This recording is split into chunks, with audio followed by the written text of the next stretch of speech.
So yun, kung nakikita nyo, meron tayong solar dito, solar panel. So umuulan siya. So yan, may tubig yung pinakaano niya, umuulan yan. Tubig, so yan. So titignan nyo yung panahon. Ano, sobrang dilim. Okay, umuulan siya.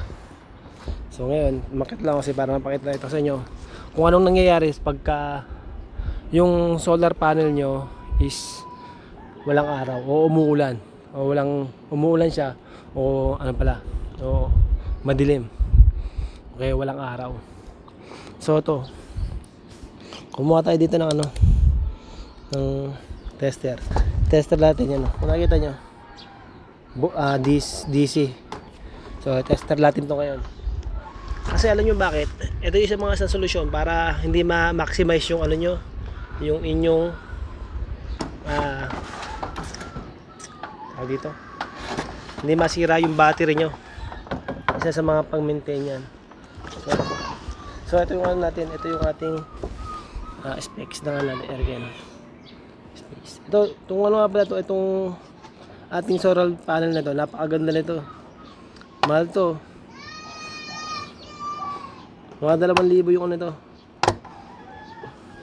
Mga 5,000 yung isang 100 watts nito.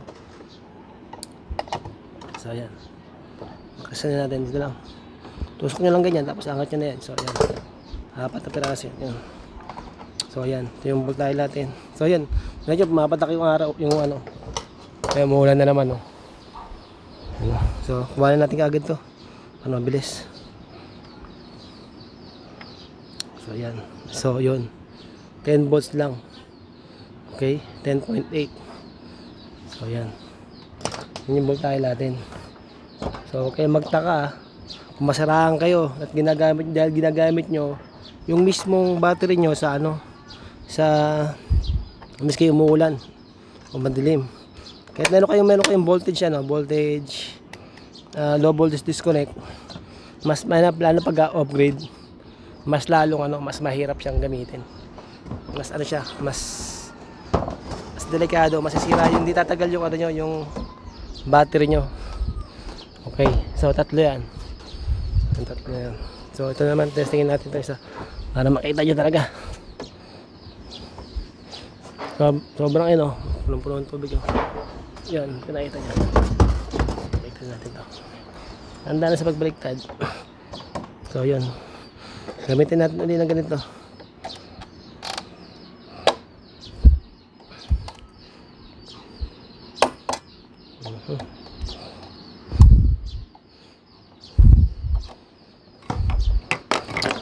So inangat ko siya para mas uminit yung ilalim. Ito para yung specs nya. At ito yung kanyang voltahe. Ito yung positive. So yan, 9.5. See? Yan. Okay, kaya wag yung gagamitin yung solar panel, solar nyo, lalo pag off-grid kayo. Sa on-grid pwede pa, pero konti nyo makukuha, konti na yan. Nasa gitna na tayo, isa lang. Kung umabot ka nga pala sa natin sa video na to, sa oras na to, baka pwede naman makakuha ko lang subscribe sa'yo para mas bigyan kita ng mga tip about sa solar. Okay, sobrang tagal na to. Matutulay, ay back ka pala natin itong ano, itong ating ginawa ko talaga ang video to para sa inyo, para hindi kayo masiraan ng battery. So huwag nyo kalimutan mag-subscribe sa akin, ha. Paki-comment na rin kung may mga idea pa kayo paano natin ma-protectan yung battery natin. Kasi yung battery ko actually 2015 taon nagsa-solar. So yan, 2015 taon nagsa-solar. At eto, ginagamit ko itong solar ko sa, ayun, may tubig. So yan. Okay, ito naman, ito makakalasin natin. Yun lang, tapos angat. Yun lang, tapos angat.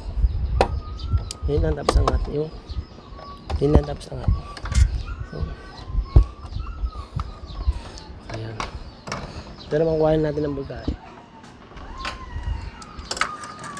Buti hindi tuloy-tuloy yung ulan. Sobrang lakas kasi ng ulan eh. So ito para tip na ito sa ngayong tag-ulan kasi sobrang lakas ng ulan. Baka kayo gumagamit pa kayo ng solar eh. So naka-off-grid kayo. Sigurado ako masisiraan kayo ng battery.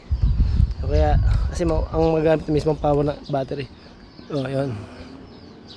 9.5. So yun yung kanyang ating ano. Ito mga gandang klaseng ano, brand ng ano natin, brand ng solar, Ace. So yan.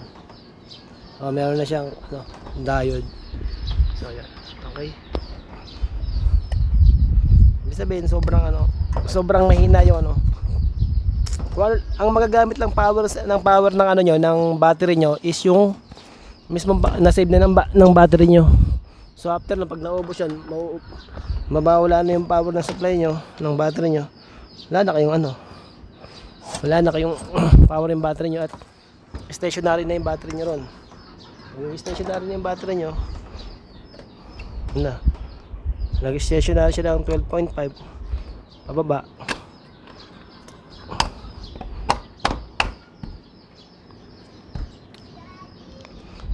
Start na ng ano yan pagkasira ng aircon nyo. So papatunayan ko sa inyo pala na yung solar panel natin is 2015 pa. Kung meron dito, so wala dito.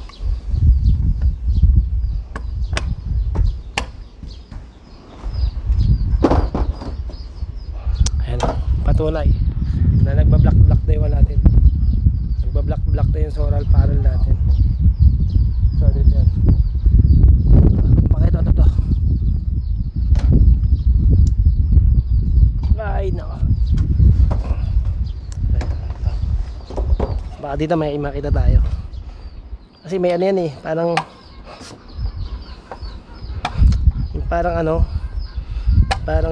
resibo, parang specs niya kung kailan binili.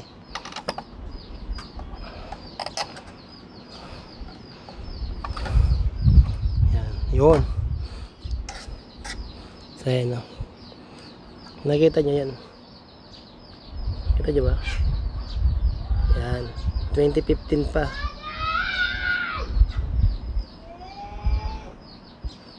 2015 pa tayo sa solar. Okay? So bike natin. Lahat yan ganun. At maganda tong solar na to. Tagal na to.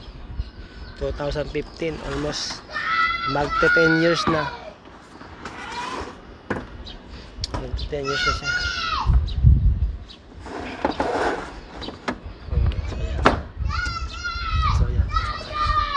So yan. Okay na.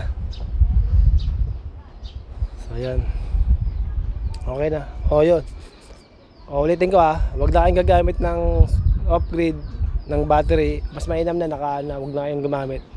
Pagka umuulan, pag madilim, yan. Pag umuulan, bagyo, huwag nyo na masyadong gamitin. Okay? Kung gagamit kayo, ilaw-ilaw lang, pwede na yun. So, yan lang.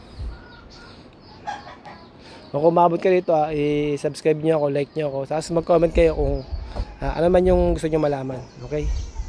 Thank you.